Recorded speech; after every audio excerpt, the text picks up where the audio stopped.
Tokyo Drew 85 here, and we're going to talk about 5 of my favorite Sega Genesis games. Now, these games aren't in any particular order, although I will say a lot of nostalgia plays into the selection of each one of my choices. So without further ado, let's get started. In the number 5 spot, we got Mega Man The Wily Wars. And I remember originally hearing about this game when I was a kid. I always heard this one kid on the bus talk about how he was playing, a remake of Mega Man 2, 1, 2, and 3 on the Sega Genesis. In my mind, I'm just like, there's no Mega Man for Sega Genesis there's no Mega Man 1, 2, and 3 for Sega Genesis. Come to realize, much later on, I found that it was a Sega Channel exclusive, and it never actually got released here, only getting physical releases in Europe and Japan. So when I finally did get around to playing it, I did thoroughly enjoy it. Like overall, it's a complete 16-bit remake of Mega Man 1, 2, and 3 with updated graphics and sound. What I will say is the game doesn't control as tight as the NES games. However, I feel like the presentation and the extra content more than make up with it.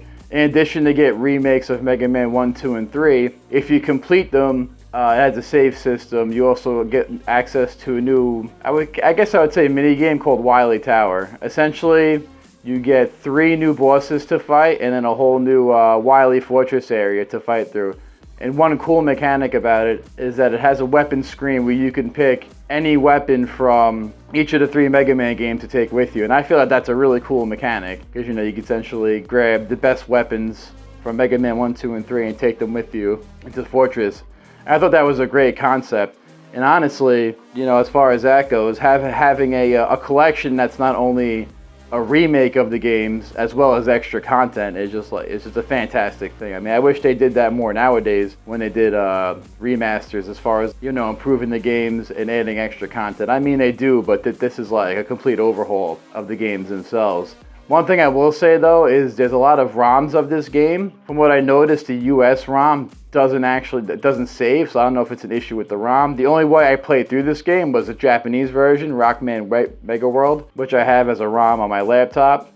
There are patched ROMs that will save your games, and you have other ways to play it too. Now you actually high quality repros where you have a cartridge that's saved. But I remember the save being an issue with the actual, I don't say actual, but the ROMs of the games themselves. In the number 4 spot, you got Sonic 3, and again, the list isn't in any particular order, and I just mean Sonic 3, not with Sonic 3 and Knuckles. While Sonic 3 and Knuckles together, again, is a fantastic experience, I feel for one playthrough, it's a bit long. And again, with this choice, nostalgia does play a bit of a role, because I only had Sonic 3 for a while. I didn't play the combined game until much later on, and Sonic 3 was always enough for me. You had the save system, you had the updated graphics and sound from the first 2 entries, and just one thing that always irked me when you combine the games is that you lose the unique mini-boss music and the little free guy jingle that were all like Sonic 3. It just goes to the Sonic and Knuckles themes once you combine them. And again, it's not a huge deal. I mean, it's just something that irked me because I did like those versions better, especially the mini-boss music. I won't go down the rabbit hole of the whole,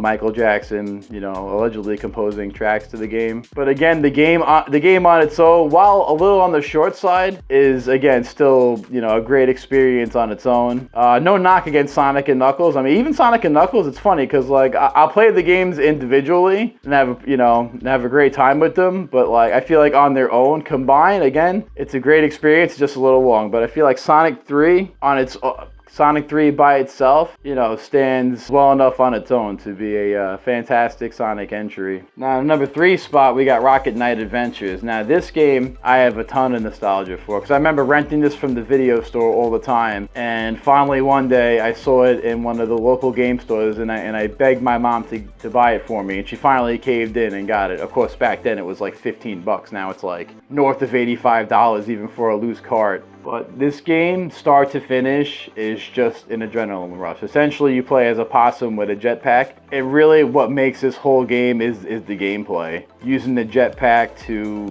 traverse the levels. He can pretty much rocket himself in any direction. The level is designed more than accommodates for that. The game has excellent music, great set pieces and level designs. Like, a lot of the levels will force you to utilize, your jet mechanics. So make sure you get used to doing that. And overall, the the bosses in the game too. The bosses in the game are very well done and probably the best part of the game too. Very tons of animation, a lot of phases within the boss fights, and the game overall is just like an action-packed adrenaline rush. It's like playing Contra Hardcore. The game just starts to finish. It's just a non-stop, you know, quality action game, and I come back to it all the time. In the number 2 spot, again, we got Castlevania Bloodlines. I know it came up in another video, but again, it's just a fantastic Sega Genesis game on its own. I mean, it's a great action game. It's a great Castlevania game. It's just a great game all around. While the graphics, I feel, for Castlevania are okay,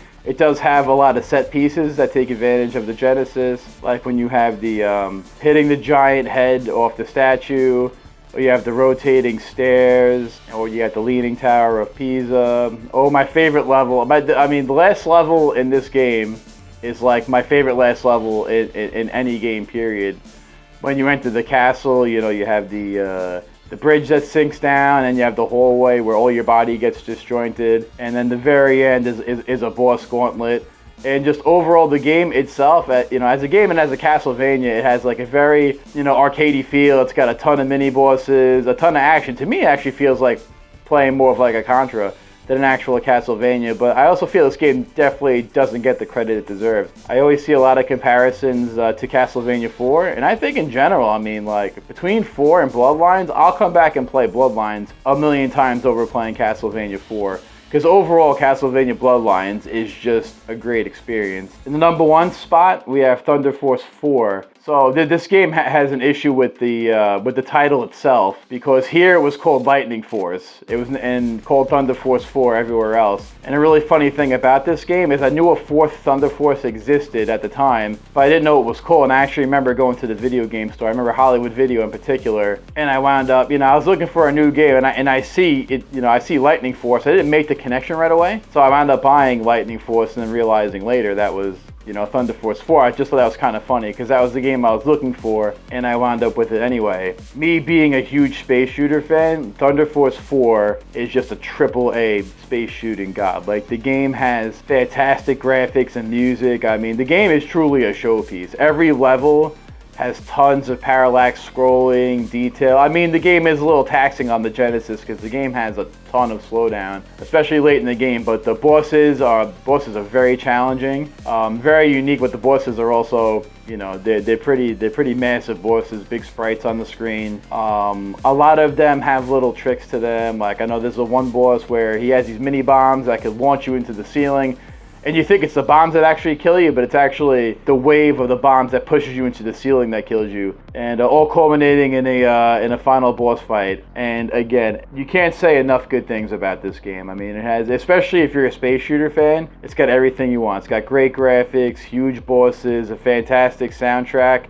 Thunder Force 3 was a close second because I love Thunder Force 3. It's a little on the easy side, but 4 is really like a full AAA, what they'd say that now, AAA shooting experience, and that game is a game I will always come back to and play. So that is 5 of my favorite Sega Genesis games. Hope you guys like and subscribe, and have a good night. Thank you.